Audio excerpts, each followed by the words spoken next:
Eu vou ler aqui uma pequena passagem que se encontra no Salmo 46, versículo 1, que vai dizer: Deus é o nosso refúgio e fortaleza, socorro bem presente na hora da angústia. Né? Só com esta passagem aqui, este pequeno versículo do Salmo 46, o salmista ele já deixa claro que nós não devemos e não necessitamos recorrer a ninguém, a nenhum outro Deus, a nenhum outro santo, a não ser o Senhor, porque ele diz o quê? O Senhor é o nosso socorro bem presente na hora da angústia, ou seja, é aquele a quem nós devemos clamar, é aquele a quem nós devemos confiar, pedir e ele nos atenderá. Isso fez parte do Antigo Testamento do povo de Deus, no judaísmo, os israelitas, e ainda faz parte hoje da igreja ainda, no Novo Testamento, porque ambos, eles continuam em meio aos momentos de adversidade, em meio aos momentos de tribulação, eles continuam clamando, eles continuam a clamar aqueles a quem eles sempre clamaram, que foi unicamente a Deus.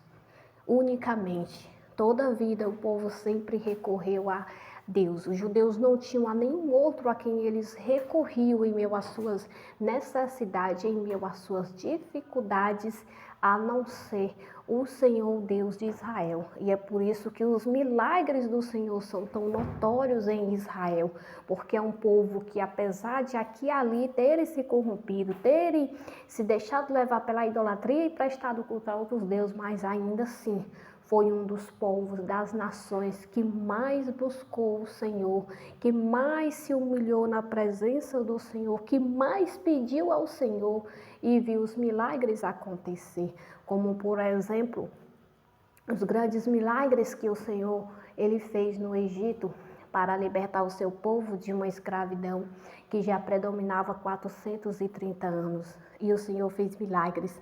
O Senhor fez milagres nas batalhas que Josué travou para tomar posse da terra prometida. O Senhor fez até o sol parar. O Senhor fez que um dia inteiro permanecesse dia. É como se uma noite o Senhor tivesse transformado em dia para dar vitória a Josué em meio a uma batalha. E como se já não bastasse, ainda fez fogo, pedras de fogo cair do céu para ajudar Josué a vencer as batalhas que ele travou contra as cidades de Canaã para tomar posse da terra prometida. Todos eles clamavam aos seus deuses. Em nenhuma das batalhas que eles travaram, eles clamaram aos seus antepassados, clamaram a algum profeta, não. Sempre foi ao Senhor. A oração deles sempre foi voltada unicamente ao Senhor, o Deus de Israel.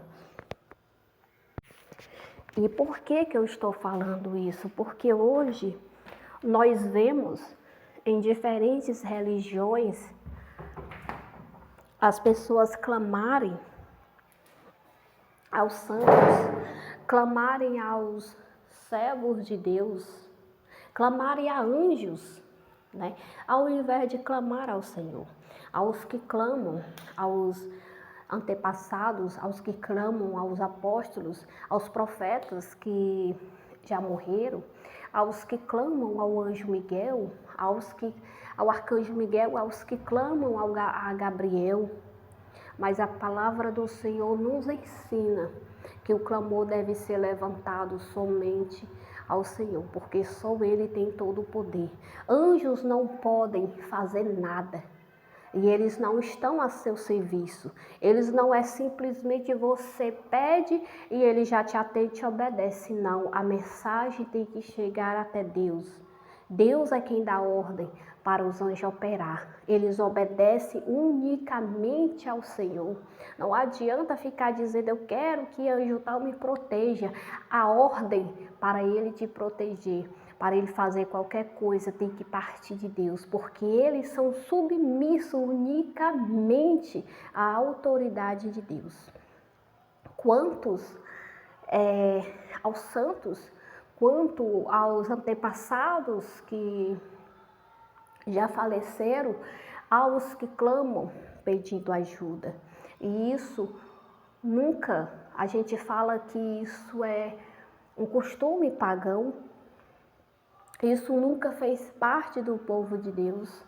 Como eu já falei, no Antigo Testamento, todavia o povo clamou ao Senhor. A gente vai ver isso bem claro, pegando apenas o livro de Salmos.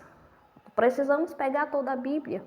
O livro de Salmo, inclusive, o versículo 1 do capítulo 46 de Salmo já deixa claro a quem eles clamavam, porque Davi vai dizer: o Senhor é o socorro bem presente na hora da angústia. Ou seja, é a Ele a quem nós clamamos, é Ele a quem nós buscamos. Já é o suficiente para provar que eles só clamavam, que eles só oravam unicamente a Deus. Esse costume de orar antepassados que já faleceram, a servos, a santos, nunca foi um costume do povo judeu, nunca foi um costume dos israelitas lá no Antigo Testamento e nunca foi um costume da igreja de Jesus Cristo no Novo Testamento. Não existe nenhum registro, nenhuma passagem bíblica que os apóstolos oram ou pedem a intercessão ou que algum santo que já faleceu está no céu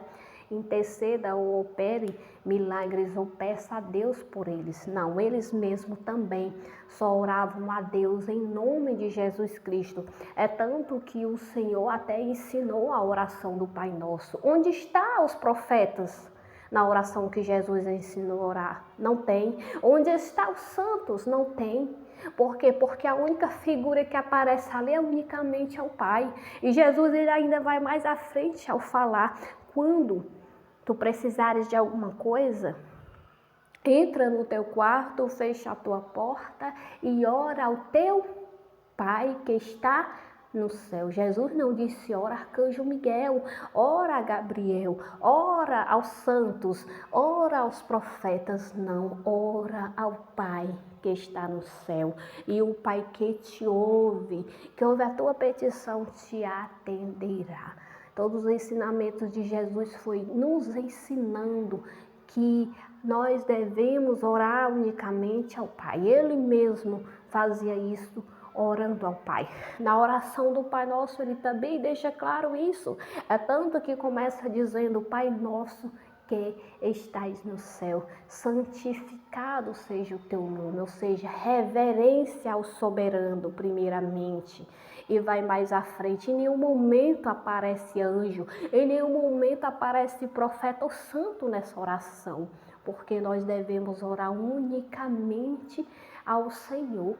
E Jesus ele também disse: quando vocês pedirem algo, peçam ao meu Pai e peçam em meu nome, porque tudo quanto vocês pedires em meu nome, eu farei, para que o Pai seja glorificado no Filho. Não há glória para profeta aqui, não há glória para santo aqui, a glória é unicamente do Pai. É tanto que Jesus disse: o meu Pai é glorificado em mim e eu sou glorificado no meu Pai.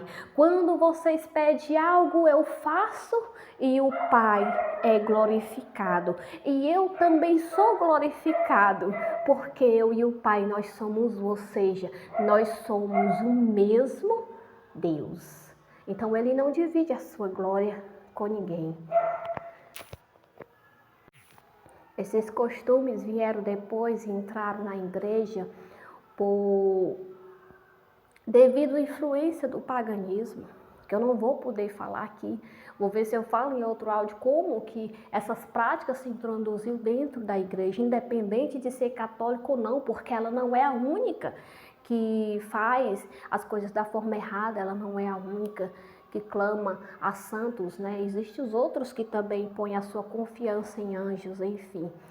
Irei fazer outro áudio depois explicando como esse paganismo entrou na igreja, já que nunca foi um costume do povo de Deus e nunca foi um costume da igreja primitiva.